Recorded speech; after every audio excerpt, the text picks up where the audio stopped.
안녕하세요. 오늘은 제4장 예수님을 통한 순종의 두 번째 시간으로 8번째 날입니다. 오늘 제목은 내 안에 계신 예수를 통한 순종은 어떻게 일어나는가? 하나님께서 디자인하신 하나님과 사람 사이의 협력입니다.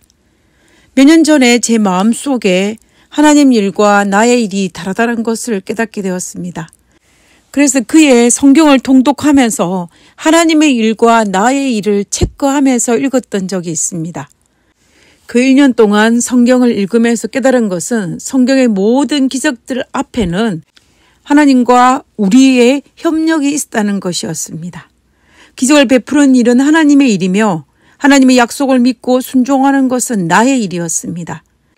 이 교재에 나오는 언어로 이야기한다면 하나님께서 우리 삶에 일어나는 거룩한 사역, 즉 기적을 베푸는 하나님의 일을 하기 위해서는 우리의 일은 하나님을 신뢰하면서 순종하는 것이었습니다. 우리가 우리의 몫인 하나님 앞에 순종할 때 하나님은 하나님의 일인 기적을 우리에게 베풀어 주시는 것입니다. 열왕기하 5장에 보면 나아만 장군의 이야기가 나옵니다. 아람 왕의 군대 장관이었던 이 나아만 장군이 문둥병에 걸렸습니다. 그때 나아만 장군은 계집 종의 이야기를 듣고 사마리아에 있는 엘리사를 만나러 갔습니다. 이때 엘리사를 만나러 가는 것은 나아만 장군의 일입니다. 하나님께서 이 일을 대신하여 주지 않으십니다. 그런데 엘리사는 나아만 장군의 기대와 달리 얼굴도 내밀지 않고 종을 통해 요단강에 가서 몸을 7번 씻으라는 하나님의 명령을 전달했습니다. 그때 나아만 장군의 일은 엘리사를 통해 주어진 하나님의 말씀을 믿고 요단강에 들어가는 일입니다. 이것은 나아만 장군의 일입니다. 그는 누구도 그 일을 대신해 줄 수 없습니다. 나아만 입장에서는 엘리사를 통해 주어진 하나님의 기별을 동의할 수도 있고 동의하지 않을 수도 있습니다. 이것 또한 나아만 장군의 전적인 몫입니다. 만약 이때에 나아만 장군이 하나님의 기별을 동의하지 않고 고향으로 돌아갔다면 기적은 일어나지 않았을 것입니다.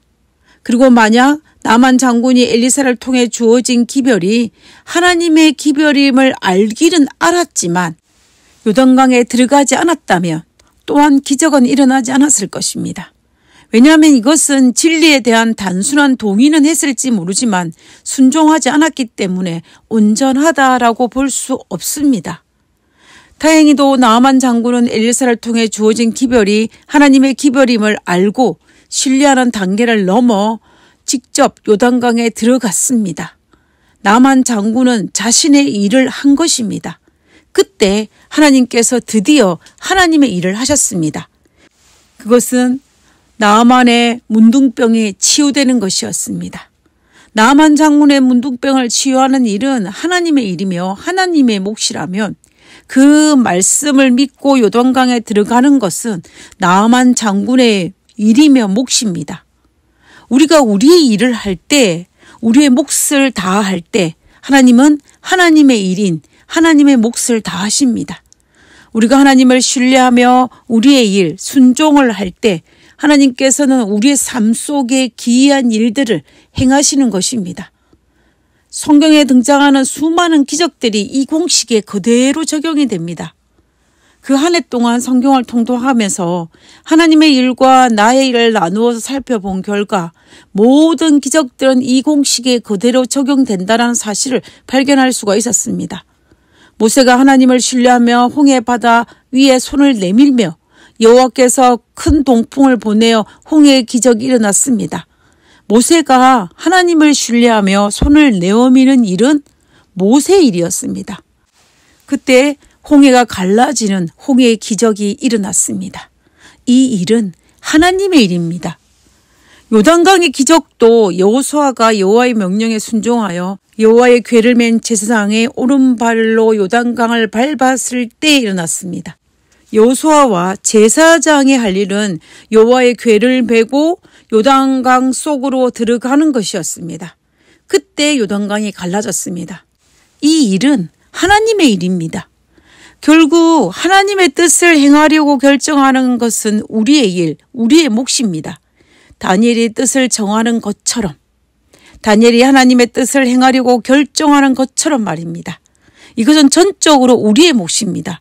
이것이 바로 하나님을 신뢰하는 순종입니다.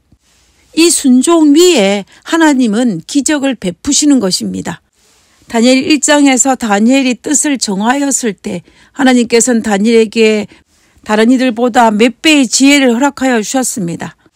다니엘의 세 친구들이 우상에게 절하지 아니하기로 뜻을 정하였을 때, 그리고 순종하였을 때 하나님께서는 풀무불 가운데서 그들을 건지는 기적을 베풀어 주셨습니다. 이처럼 성경의 수많은 하나님께서 베푸신 기적들 앞에는, 축복들 앞에는 믿음의 노독들의 순종이 있었습니다. 그래서 순종은 하나님의 지혜와 능력이 우리의 삶 속에 역사하도록 하는 키라는 것입니다. 이 사실을 알았다면 많은 경우 우리의 기도가 잘못하고 있었음을 발견하게 될 것입니다. 우리의 기도는 대다수 우리의 할 일에 대해서는 기도하지 아니하고 하나님의 할 일에 대해서 기도합니다. 하나님 이렇게 해주세요, 저렇게 해주세요 라고 기도합니다. 그런데 사실 이렇게 저렇게는 내 일이 아니라 하나님의 일입니다. 나의 일은 할 때 하나님께서는 내가 생각했던 것보다 더 좋은, 가장 좋은 것을 허락하십니다. 그러므로 우리의 기도는 나의 일을 먼저 하게 해달라고 기도해야 합니다. 하나님의 약속을 믿고 순종하게 해달라고 기도해야 합니다. 순종하지 않은 나의 연약함을 위해서 불쌍히 여겨달라고 기도해야 합니다. 우리는 나의 일을 하지 않고 하나님의 일에만 너무 많은 관심을 가지고 있지 않은지 생각해 보아야 합니다. 나는 나의 일, 하나님께 순종하면 됩니다. 하나님의 말씀을 의지하여서 하나님의 약속을 믿고 바라며 순종하는 그 일을 하면 됩니다. 그러면 하나님께서는 우리의 삶에 하나님의 일을 하실 것입니다.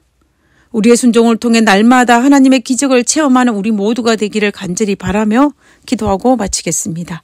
기도하겠습니다. 하늘에 계신 저희들의 아버지, 우리를 하나님께서 베푸신 그 놀라운 기적에 동참할 수 있는 특권을 허락하여 주심에 인하여 감사합니다. 아버지, 우리가 매일 우리의 일을 잘 감당함으로 하나님께서 우리를 통해서 이루기를 원하시는 그 일이 일어날 수 있도록 도와주시옵소서. 오늘 하루도 하나님 앞에 온전히 순종의 제사를 드리는 저희들 되게 하시옵기를 거룩하신 예수님의 이름으로 기도드렸습니다. 아멘.